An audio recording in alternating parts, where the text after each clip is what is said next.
नमस्कार, खबरों के इस बुलेटिन में ਤੁਹਾਡਾ स्वागत है। मैं हरुचा गिलहोत्रा। पहला पेश नहीं चौड़ियां खबरां। राष्ट्रपति द्रौपदी मुर्मू वालों भारतीय मालिया सेवा के अधिकारियों नाल मुलाकात।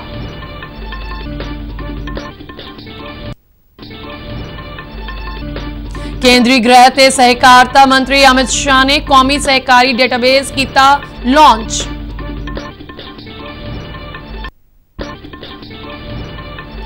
विदेश मंत्रालय वालों रूस की फौज विच फसे भारतीय नागरिकों की जल्द वतन वापसी का भरोसा।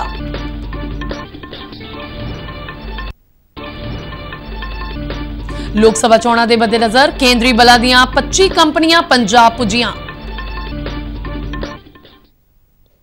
ते हुण खबरां विस्तार नाल। राष्ट्रपति द्रौपदी मुर्मू ने राष्ट्रपति भवन विखे भारतीय मालिया सेवा के सिखलाई अधीन अधिकारियों नाल मुलाकात की। राष्ट्रपति ने नौजवान अधिकारियों को संबोधन करदिआं कहा कि यह सेवा उन्होंने सरकार लई स्रोत जुटाउण विच अहम भूमिका निभाउण दा मौका प्रदान करेगी।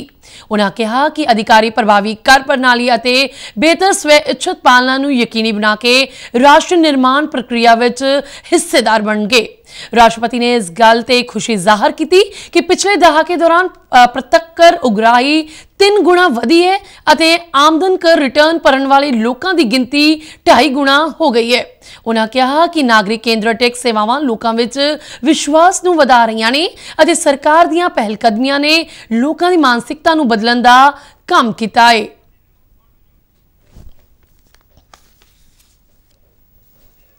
उपराष्ट्रपति जगदीप धनखड़ ने कहा कि सभ्याचार ना सिर्फ देश नूं बल्कि पूरी दुनिया नूं एकजुट करता है। तिरुवनंतपुरम विच एक समागम नूं संबोधन करदिआं उपराष्ट्रपति ने कश्मीर तो लैके केरल तक भारत की एकता बारे दस्सिआ। केंद्रीय गृह और सहकारिता मंत्री अमित शाह ने नवी दिल्ली विखे कौमी सहकारी डेटाबेस जारी किया। इस मौके करवाए गए समागम नूं संबोधन करदिआं उन्होंने कहा कि देश के विकास विच सहकारी सभावां की अहम भूमिका है अते सरकार इन्हां नूं होर सुचारू बनाउण लई वचनबद्ध है।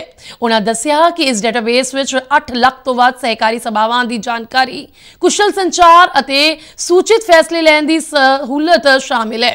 केंद्रीय मंत्री ने कहा कि डेटाबेस की शुरुआत सहकारी सभावां नूं होर पारदर्शी, सहकारी अते खुशहाल बनाउण विच वड्डा कदम साबित होवेगी। अमित शाह ने कहा कि कौमी सहकारी डेटाबेस की शुरुआत प्रधानमंत्री दे सहकार से समृद्धि संकल्प नाल मेल खांदी है, जिसका मंतव देश के सहकारी सेक्टर नूं मजबूती प्रदान करना है। इस सभी को मालूम पड़ेगा कि कहां जाकर काम करने की जरूरत है। मित्रों, बहुत बड़ा काम हुआ है।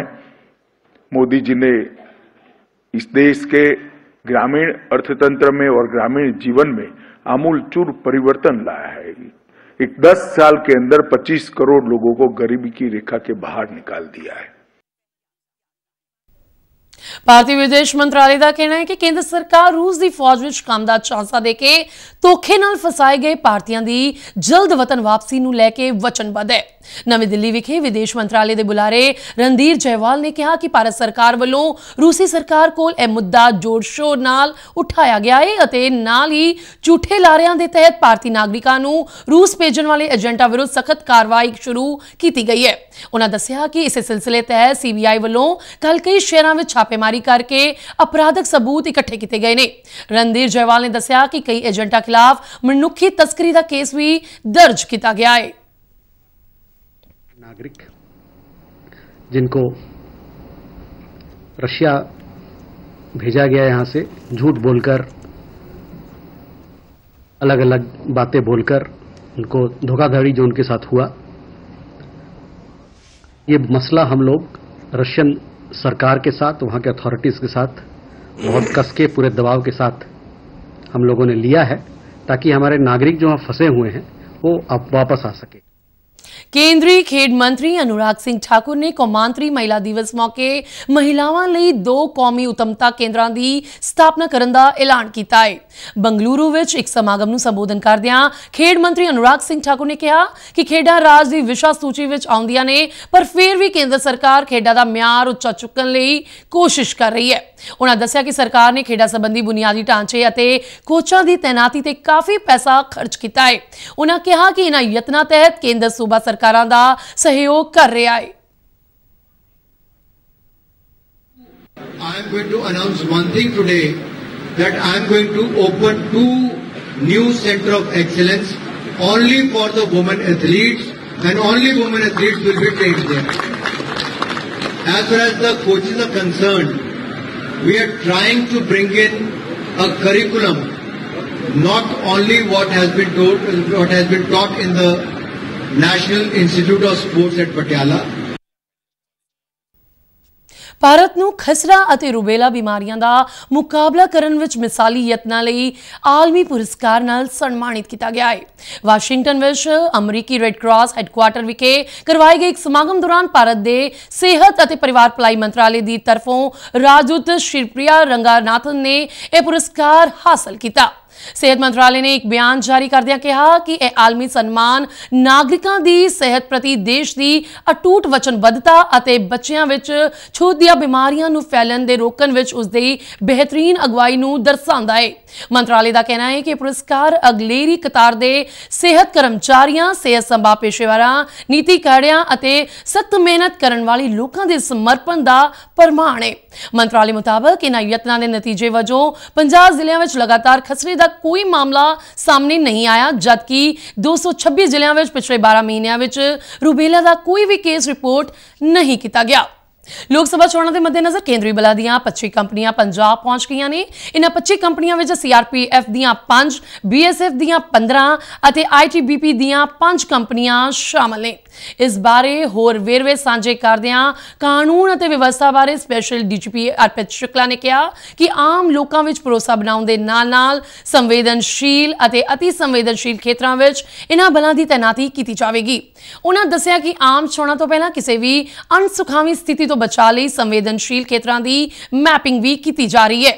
ਇਸ ਤੋਂ ਇਲਾਵਾ ਪੁਲਿਸ ਕਮਿਸ਼ਨਰਾਂ ਅਤੇ ਜ਼ਿਲ੍ਹਾ ਪੁਲਿਸ ਮੁਖੀਆਂ ਨੂੰ ਆਪੋ ਆਪਣੇ ਅਧਿਕਾਰ ਖੇਤਰ ਵਿੱਚ ਫਲੈਗ ਮਾਰਚ ਕੱਢਣ ਲਈ ਆਖਿਆ ਗਿਆ ਹੈ।